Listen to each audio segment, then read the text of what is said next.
ସରକାରୀ ଉଚ୍ଚ ବିଦ୍ୟାଳୟ ଜୋରନ୍ଦାର ଏନସିସି ବିଭାଗ ଆନୁକୂଲ୍ୟରେ ଅନୁଷ୍ଠିତ ହୋଇଯାଇଅଛି ଏକ ବିଶାଳ ତ୍ରିରଙ୍ଗା ସାଇକେଲ ଶୋଭାଯାତ୍ରା।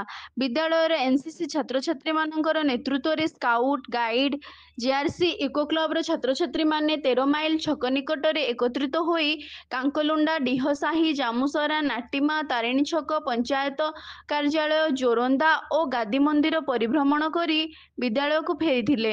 ଜନଗହଳି ସ୍ଥାନମାନଙ୍କରେ ଛାତ୍ରଛାତ୍ରୀମାନଙ୍କର ଭାରତ ମାତା କି ଜୟ, ହର ଘର ତ୍ରିରଙ୍ଗା ସ୍ଲୋଗାନରେ ଚତୁର୍ଦ୍ଦିଗ ପ୍ରକମ୍ପିତ ହୋଇଥିଲା।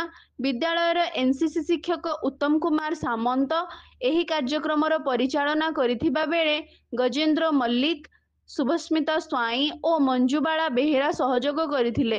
ବିଦ୍ୟାଳୟର ପ୍ରଧାନ ଶିକ୍ଷୟିତ୍ରୀ ଶ୍ରୀମତୀ ତନୁଶ୍ରୀ ମିଶ୍ର ଓ 12 ଓଡ଼ିଶା ଏନସିସି ବାଟାଲିୟନ ଢେଙ୍କାନାଳର commanding officer lieutenant colonel Manas Mishra ଛାତ୍ରଛାତ୍ରୀମାନଙ୍କର ଏହି ପ୍ରଶଂସନୀୟ କାର୍ଯ୍ୟ ପାଇଁ ଭୂରିୟସୀ ପ୍ରଶଂସା କରିବା ସହ ଆଗାମୀ ଦିନରେ ଏହିଭଳି ଦେଶପ୍ରେମ ଭିତ୍ତିକ କାର୍ଯ୍ୟକ୍ରମ ପାଇଁ ଉତ୍ସାହିତ କରିଥିଲେ।